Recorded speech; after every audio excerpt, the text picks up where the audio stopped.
Hello दोस्तों, जय श्री कृष्णा। कैसे हैं आप सब? आई होप अच्छे होंगे दोस्तों। तो आप सब कैसे हैं मुझे कमेंट के ज़रिए ज़रूर बताइएगा और आप सबका मेरे चैनल में स्वागत है। तो दोस्तों, आज मैं बात करने वाली हूँ सपना चौधरी के बारे में। सपना चौधरी को तो सभी लोग जानते होंगे क्योंकि वो इतनी बड़ी फेमस यूट्यूबर हैं। तो दोस्तों जिसको नहीं पता है उनको मैं बता रही हूँ कि सपना चौधरी, इससे पहले मैंने सपना चौधरी की मतलब अब की 2-3 महीना पहले तक की 2-3 वीडियो मैंने डाली है, लेकिन जो जो चीज़ें उनके साथ पहले हुई थी मैंने एक भी वीडियो उनकी नहीं डाली थी अपने यूट्यूब चैनल पे। तो दोस्तों, उनके हस्बैंड सूरज जी की 2-3 साल पहले कोरोना में डेथ हो गई थी। उनकी एक बेटी थी। उसके बाद उनकी शादी उनके देवर राजवीर जी से हो गई और एक एक्सीडेंट में साल भर पहले राजवीर जी की भी डेथ हो गई। उनसे भी उनकी एक बेटी थी। तो सोच समझ सकते हैं आप लोग कि इतना सब कुछ होने के बाद एक औरत के ऊपर क्या बीत रही होगी। मुझे सर्दी हो गई है दोस्तों। तो फ्रेंड्स, 2 बेटियां हैं उनके पास और सास ससुर है जिनके लिए वो जी रही हैं, जिनके सहारे वो जी रही हैं। वो भले ही 5-10 मिनट के कोलैबोरेशन में या आधा घंटा 1 घंटा के वीडियो में वो खुश दिखती हैं, लेकिन आप समझ सकते हैं कि जिस इंसान के साथ इतना सब कुछ हो जाएगा, क्या वो सच में इतना खुश रह सकता है? नहीं दोस्तों, वो दिखाने के लिए खुश रहती हैं, लेकिन हम सब अब यही दुआ करेंगे कि उनकी ज़िंदगी में कभी कोई दुख ना आए, क्योंकि दुख तो उनकी ज़िंदगी में इतने आ चुके कि इंसान को सोच सोच के भी दिल दहल जाए। तो पता नहीं किसको उनके घर को किसकी नज़र लग गई है, किसको उनकी खुशियों की नज़र लग गई है कि मतलब एक के बाद इतने दुख के बाद भी दुख कम नहीं हुआ उनका। अभी 1 महीना पहले उनका एक्सीडेंट हो गया था, जिसमें उनके पैर में प्लास्टर लगा हुआ है, चोट लग गया था। और उस दौरान चोट लगने के बाद वो 1 हफ्ते बाद वो वीडियो बनाई जिसमें वो बहुत ही ज़्यादा रो रही हैं, बहुत ज़्यादा परेशान हो रही हैं। खुल के तो उन्होंने कुछ नहीं कहा था, लेकिन वो बहुत ज़्यादा रो रही हैं। वो बोल रही, मैंने सब कुछ इसी परिवार के लिए किया, इस सास ससुर इस घर के लिए किया, इनके लिए मैं जी रही हूँ, पर ये लोग कोई भी मुझे समझ नहीं पा रहा है। आखिर ऐसी क्या कमी रह जा रही है? तो दोस्तों उसके बाद उनकी मम्मी आई थी, घर वाले आए थे। घर वालों के साथ उनकी मम्मी ने उनको बोला भी कि आप कब आओगे? तो उन्होंने बोला था कि वो फरवरी मार्च तक आएंगे। अभी अंशु का एग्ज़ाम होने वाला है तो वो अभी नहीं आ पाएंगे।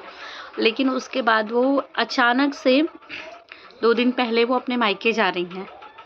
मायके की वीडियो में जब वो अपने सास ससुर का पैर छूने के लिए गई, तो सास ने पैर वीडियो बन रहा था, सास ने ये देख लिया। तब तक तो जब तक सास बोल रही है कि वीडियो मत बनाओ मत बनाओ, तब तक सपना चौधरी ने कैसा पैर छू लिया था करके। उसके बाद बोली मत बनाओ वीडियो।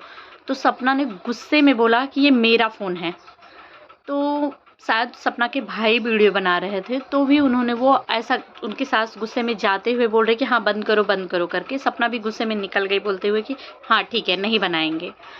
तो मुझे समझ में नहीं आ रहा है कि ऐसा क्या हो गया होगा जो सास इतनी ज़्यादा, मतलब अपने ही छोटे बेटे से, बड़े बेटे के जाने के बाद छोटे बेटे से शादी कर दी, फिर दोनों ही बच्चे चले गए। उसके बाद भी सास बहू एक बोलती थी कि मेरी तो यही बच्चियों को बोलती थी, मेरे सूरज जी राजवीर जी तो यही हैं, सपना ही मेरा जो है सब कुछ है।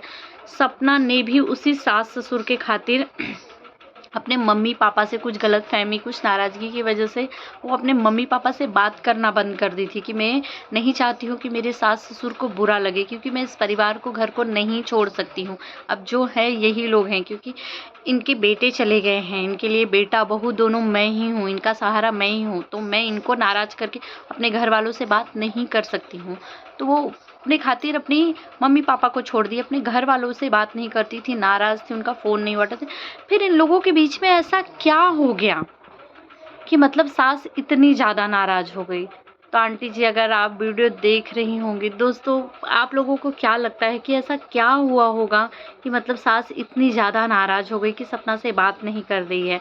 उन्होंने खुल के तो नहीं कहा था, लेकिन समझदारों के लिए इशारा काफ़ी होता है। उनका कहने का यही मतलब था कि सास ससुर इस टाइम सास नाराज़ चल रही हैं, उनको डर लगता है। उन्होंने एक वीडियो में बोला, मुझे डर लगता है कि अंशु को भी मैं ना खो दूँ, क्योंकि वो अंशु को अपनी बेटी के जैसे मानती हैं। फिर उनको डर लग रहा है कि कहीं अंशु भी ना दूर हो जाए, क्योंकि अंशु ननंद है। समझ सकते हैं आप लोग कि कोई भी बेटी तो अपनी माँ की तरफ ही जाएगी, भाभी कितनी भी अच्छी हो। आगे का तो आप समझ ही गए होंगे दोस्तों। तो दोस्तों, मुझे आप लोगों को क्या लगता है कि उस फैमिली में ऐसा क्या हुआ होगा सास और बहू के बीच में कि बहू को अचानक से जाना पड़ गया मायके, सास इतनी ज़्यादा नाराज़ है। तो आंटी जी, मैं तो यही कहना चाहूँगी दोस्तों कि अब आप लोग ही एक दूसरे का सहारा हो, क्योंकि ज़िंदगी में मुझे नहीं लगता ऐसा कुछ भी बचा हुआ है जिसमें नाराज़गी की जगह हो, एक दूसरे से दूर रहने की जगह हो। अब जो हो, एक दूसरे का सहारा बनो आप लोग। सपना, मैंने तो कभी नहीं सोचा था कि अब भी तुम लोगों की ज़िंदगी में और भी परेशानियां आने वाली हैं।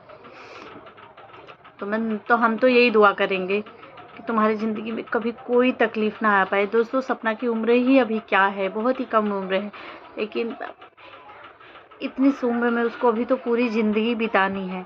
आंटी जी, माफ़ कर दीजिए ना, कुछ भी हुआ हो, अब आप ही लोग हो सहारा। आप ही लोगों के सहारे, आप ही लोगों को देख के वो जी रही है। तो दोस्तों, आप लोगों को क्या लगता है कि ऐसा क्या हो गया होगा कि मतलब सपना इतनी ज़्यादा नाराज़ हो गई है, सपना की सास इतनी ज़्यादा नाराज़ हो गई, सपना को ऐसे मायके जाना पड़ गया।